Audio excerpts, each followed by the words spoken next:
Para quem não pegou ainda, o texto que nós lemos está no primeiro livro de Reis, no capítulo 17. Vou dar um tempo para você procurar na sua Bíblia. Está no primeiro livro de Reis, no capítulo 17. É o que nós vamos falar neste momento. Do versículo 1, nós lemos do versículo 1 até o versículo 16. Mas a reflexão vai ser em cima do versículo 8 ao 16, Nós lemos todo do 1 até o 16, mas vamos trabalhar apenas do 8 ao 16, que nos fala justamente da história do profeta Elias com aquela viúva, em que o texto não dá o nome, diz apenas de onde ela era, que é a viúva de Sarepta, uma Sarepta.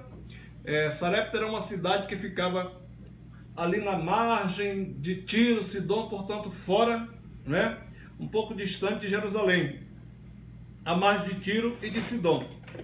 O texto que a gente leu, quando ele começa aqui, a gente vê, na verdade, Elias profetizando, Elias o Tesbitas, profetizando sobre a maior seca que Israel já viveu, profetizando sobre o maior, vamos dizer assim, uma das maiores crises que Israel já viveu, que foi justamente aquela seca que houve na época de Acabe, Nós, quem já leu, conhece a história.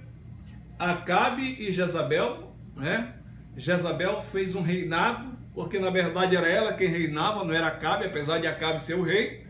Tem até uma mensagem de um pastor aí que bota homem banana, mulher abacaxi, E ele bota o Acabe como banana e a Jezabel como abacaxi, porque na verdade era ela que mandava nele, ele não mandava em nada, A última palavra que ele dava era sim, senhora. Então, quando Elias profetiza, aqui no versículo 17, e ele diz assim: tão certo como vive o Senhor, Deus de Israel, perante a face eu estou, nem orvalho nem chuva haverá nestes anos, segundo a minha palavra. A gente sabe que foram 3 anos e 6 meses que foi a profecia de Elias, que não choveria sobre Israel. Repara que não é só chuva, inclusive orvalho, porque a gente sabe que as plantações, quem já trabalhou, quem ouve muito jornal de agricultura, sabe que as plantações elas precisam mais do orvalho do que da própria chuva, E nesse caso aqui não haveria nem orvalho nem chuva. Então imagine o tamanho desta crise, Quando a gente leva para o lado futuro, alguns acreditam que esse tempo ele novamente estará presente lá quando acontecer a última semana profética do profeta Daniel, quando a igreja subir, haverá o período da grande tribulação, e se assemelha porque também serão 3 anos e 6 meses que Israel estará debaixo de uma grande aflição, Mas deixa isso para outra ocasião. Nesse momento, a gente quer apenas trabalhar o que fazer diante de uma crise, Estamos aí numa crise grande, até por isso estamos em casa pregando, Vocês assistindo, participando do culto, mas o bom seria se estivéssemos reunidos, se estivéssemos presentes, todos juntos no nosso templo louvando ao Senhor. Infelizmente, ainda não deu para isso, não sei se domingo já vai dar. Mas, quando a gente olha para esse texto, a gente tem algumas lições para tirar. Primeiro, que quando estamos debaixo da vontade de Deus, mesmo diante de uma crise, nunca faltará provimento. Essa é a primeira lição. Por quê?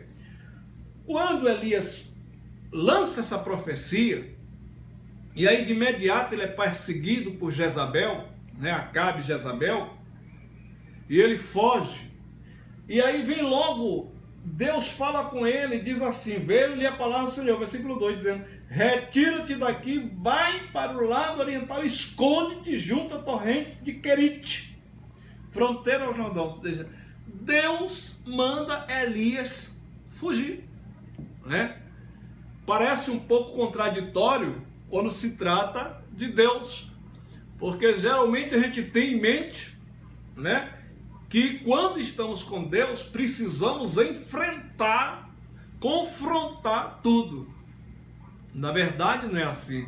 Esse é um exemplo em que Deus disse para Elias não enfrentar e não confrontar. Simplesmente Deus disse: foge e vai te esconder, né? E vai te esconder, porque o tempo de Deus era diferente do tempo de Elias. Deus iria agir sim, mas não era naquele momento. Naquele momento ele precisava de um profeta forte para fugir, olha só, para se esconder.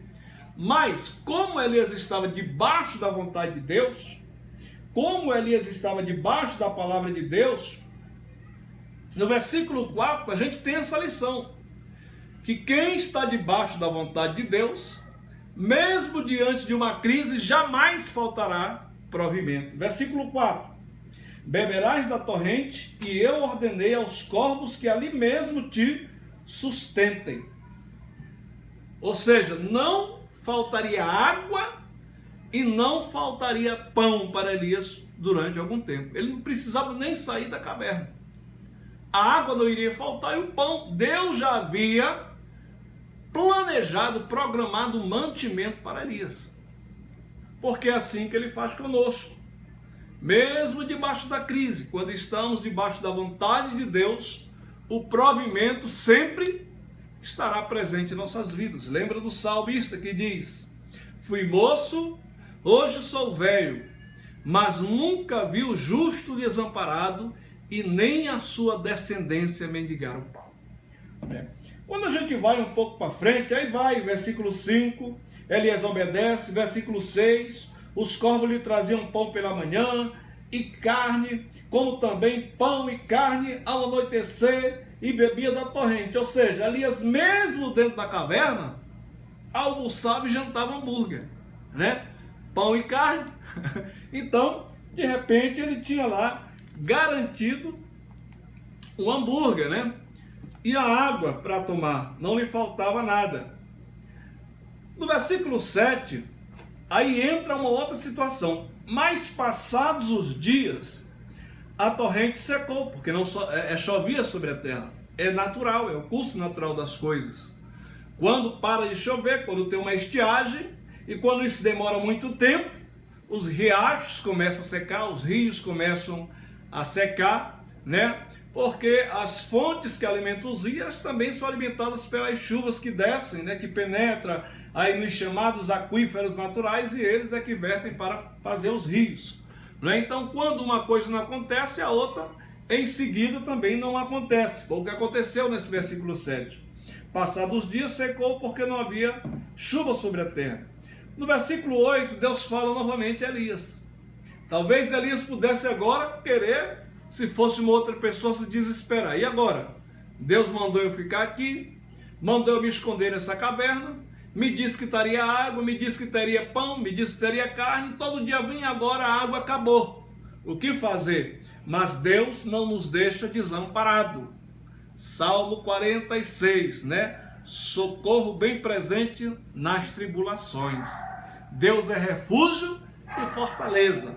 Socorro bem presente nas tribulações. Uma mensagem aí, um tempo atrás, eu expliquei para os irmãos a diferença do refúgio e da fortaleza.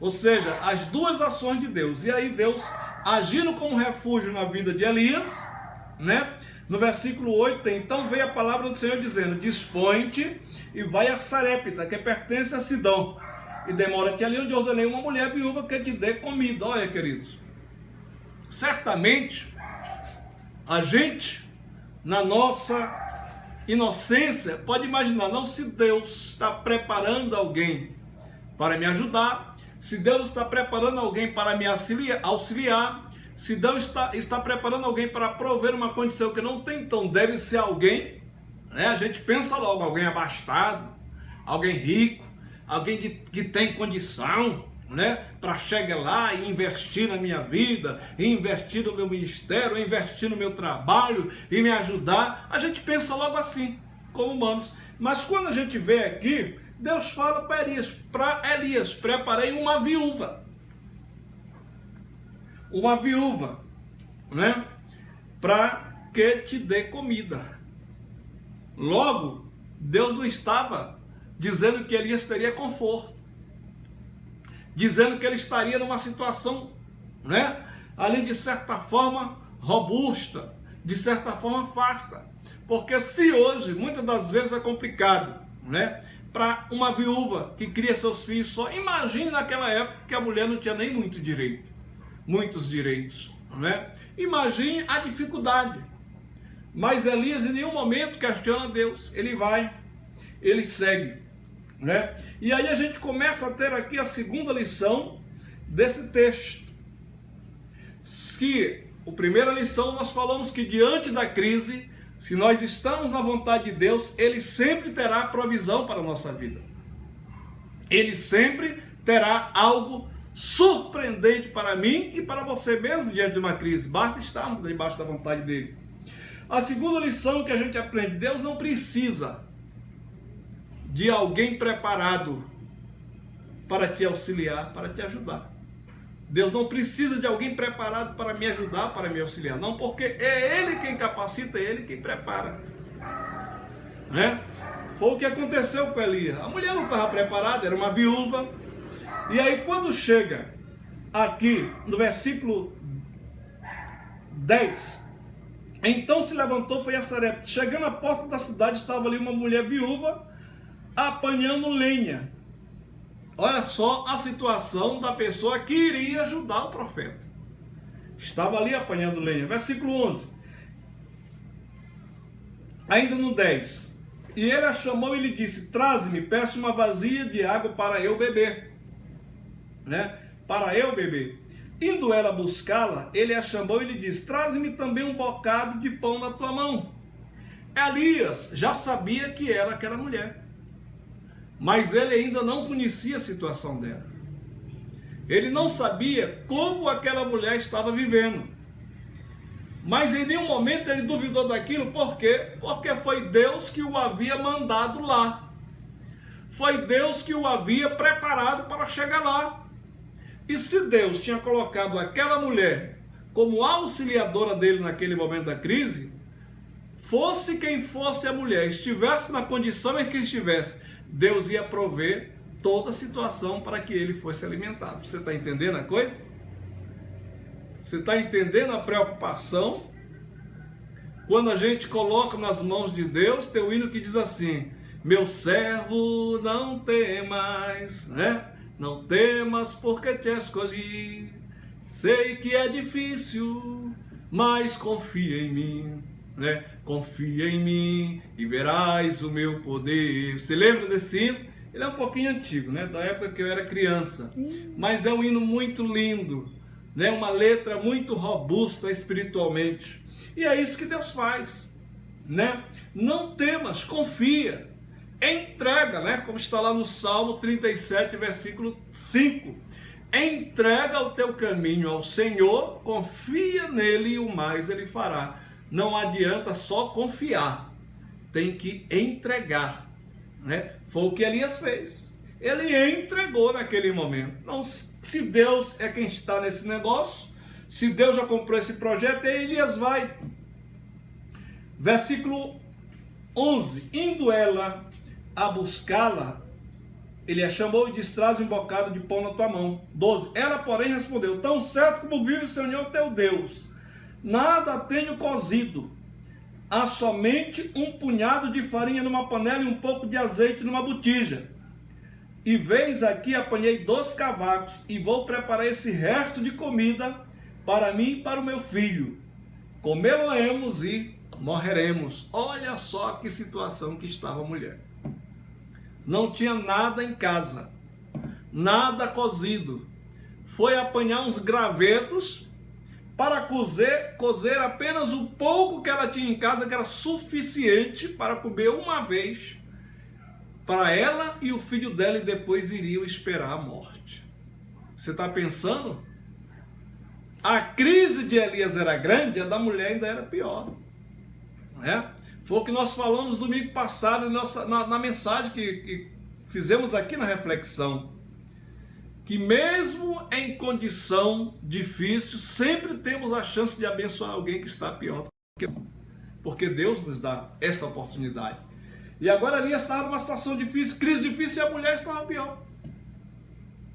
Mas aí, querido, essa mulher agora não é o profeta, ele já nos deu duas lições. Essa mulher nos dá uma lição muito forte. Quando chega no versículo 12, no versículo 13, Elias disse: não temas, vai e faz o que dissestes, mas primeiro faze dele para mim um bolo pequeno, e traze-me aqui fora, depois farás para ti mesmo e para teu filho. Que situação! Ela só tinha um pouco de farinha e azeite para fazer um bolo. O profeta chega para ela e diz: faz lá e traz primeiro o meu. Traz primeiro a minha parte. No versículo 14 ele completa: porque assim diz o Senhor, Deus de Israel, a farinha da tua panela não se acabará, e o azeite da botija não faltará, até o dia em que o Senhor fizer chover sobre esta terra. Ele lançou uma palavra de bênção. Ele lança uma profecia na vida dela, e na casa dela. Era o filho. E a lição que essa mulher dá é que em nenhum momento ela questiona. Ela pode dizer: mas como assim? Por que eu não como primeiro e depois eu te dou? Por que não aparece primeiro a quantidade de farinha, a quantidade de azeite? Aí eu faço bolo para todo mundo, para mim, para você, para quem quiser. Por quê? Porque geralmente é assim que nós agimos. Nós primeiro queremos ver, para depois crer. Primeiro a gente quer que Deus, lá em Malaquias 3, porque fazei prova de mim, em vez de se eu não vos abrirei a janela dos céus, mas só que primeiro ele diz trazei. Mas primeiro a gente quer ver ele abrir a janela dos céus, a gente quer ver ele abençoar, a gente quer ver ele trazer a chuva sobre nossas vidas, aí depois a gente vai levar, né? E a lógica de Deus não funciona assim. Não é primeiro ver para depois crer, é primeiro crer para depois ver. E essa mulher nos dá essa lição. No momento que o profeta lança a palavra, ela pega, ela crê nessa palavra, ela recebe esta profecia, e ela não indaga, ela não questiona, ela não murmura, ela simplesmente entra em casa e vai fazer do jeito que o profeta pediu, do jeito que o profeta lançou. Quantas vezes a gente perde bênçãos de Deus em nossas vidas, a gente perde oportunidades que Deus coloca para nos abençoar, porque nós queremos ver depois e não queremos crer antes. Nós só queremos colocar depois de olhar aquilo que nós estamos esperando. E na verdade, a fé, como está lá em Hebreus capítulo 11, é a convicção daquilo que não se vê e a certeza daquilo que se espera. Você espera, você não vê, mas Deus já preparou, Deus já está trazendo.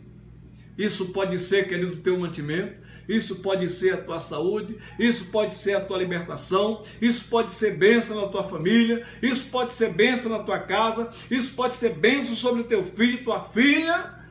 Creia que Deus pode fazer e depois tu verás aquilo que Ele tem feito. E esta mulher creu, colocou ali. E agora no versículo 15, né? No versículo 14, porque assim diz o Senhor Deus de Israel, a farinha da tua panela não se acabará, o azeite da tua botija não faltará até o dia em que o Senhor fizer chover sobre a terra. Versículo 15, foi ela e fez segundo a palavra de Elias, e assim comeram ela e a sua casa muitos dias. Muitos dias. Da panela a farinha não se acabou, e da botija o azeite não faltou, segundo a palavra do Senhor por intermédio de Elias. Eu não sei o que aconteceu, nós não sabemos como é que a farinha apareceu, o botija. Eu só sei que o que ela tinha de pouco, ela fez o bolo e entregou para Elias. Talvez quando ela entrega para Elias e volta lá, não tinha deixado nada. Quando ela chega lá, a panela estava farta de farinha, a botija estava farta de azeite, porque é assim que Deus faz. E ela nos deixa essa lição. O que nós queremos de Deus? Primeiro nós temos que crer para depois ver. Você imagina, querido, não dá para a gente fazer uma conta redonda. Mas essa chuva, ela faltou durante 3 anos e 6 meses. Vamos supor que quando Elias chegou lá na casa dessa viúva, ela tinha faltado pelo menos, já tinha passado pelo menos 6 meses. Havia ainda 3 anos para ter chuva, para ter escassez de chuva. E a farinha que esta mulher, o azeite que esta mulher ganhou através da fé, deu para ela viver por todo o tempo. Se você imaginar aí que essa mulher tivesse 3 refeições por dia, de manhã, meio-dia e à noite, vamos supor, como geralmente se faz. Ela teve durante 3 anos, todos os dias, 3 refeições. Aí você pega isso, multiplica por 3, multiplica por 365, né? Ou 360. Aí você vai ver quantos bolos, quantas refeições esta mulher ganhou, porque se propôs apenas dar uma, a única que ela tinha. Ela deu a única que ela tinha, e ela ganhou até ao final do período que não estava chovendo, todas as refeições que ela precisou. Esse é o Deus que, em meio à crise, Ele garante a provisão daqueles que lhe obedecem. Ele garante a provisão daqueles que estão debaixo da sua vontade. Querido, eu não sei qual a crise que tu estás passando, ou talvez tu nem esteja passando crise, né? Porque a gente fala, mas talvez não esteja, talvez esteja, graças a Deus, na alegria, na felicidade. Mas se vier uma crise, não esqueça desse texto, não esqueça do profeta, não esqueça dessa viúva aqui de Sarepta, que quem está debaixo da vontade de Deus sempre terá a provisão na sua casa, sempre terá o pão na sua casa, sempre terá a presença de Deus na sua casa. E quando Deus está presente, pode ter pouco, mas não falta, porque esse é o Deus que nós servimos. Hoje nós não temos mais um profeta Elias, ele já subiu no carro de fogo, não está no nosso meio. Mas nós temos a presença do Deus do profeta Elias, contínua e constante em nossas vidas. Nós temos a presença do Deus do profeta Elias em nossa casa, em nossa igreja. E se nós fizermos como profeta, obedecermos a ele, se nós fizermos como profeta, estar debaixo da vontade dele, seja a situação que for, seja a crise que for, seja a dificuldade que for, nós passaremos por ela e chegaremos do outro lado, contando, testemunhando a vitória que ele nos dará, porque o nosso Deus é assim, querido, ele continua agindo nas nossas vidas, e o profeta Isaías já dizia: agindo Deus, quem impedirá? Receba esta palavra em nome de Jesus. Amém.